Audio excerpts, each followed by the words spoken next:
નથુદાસ, પૂર્વ જિલ્લા પંચાયત પ્રમુખ. 2010થી 2015 સુધી હું જિલ્લા પંચાયતનો પ્રમુખ હતો. મારા ગામમાં આઉટ પોલીસ સ્ટેશન હતું, જે ગાયકવાડ વખતે બનેલું હતું ને જીર્ણ થયું હતું. એ વખતે ગુજરાતના ગૃહમંત્રી રજની પટેલ હતા.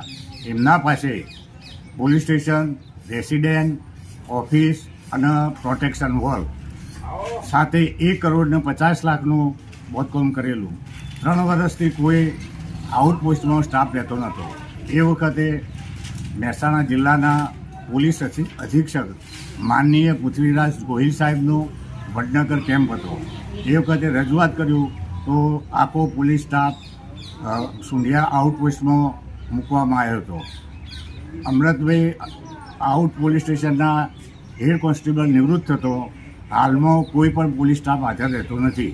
તો પોલીસ સ્ટાફ હાજર રહે એ માટે મારી નમ્ર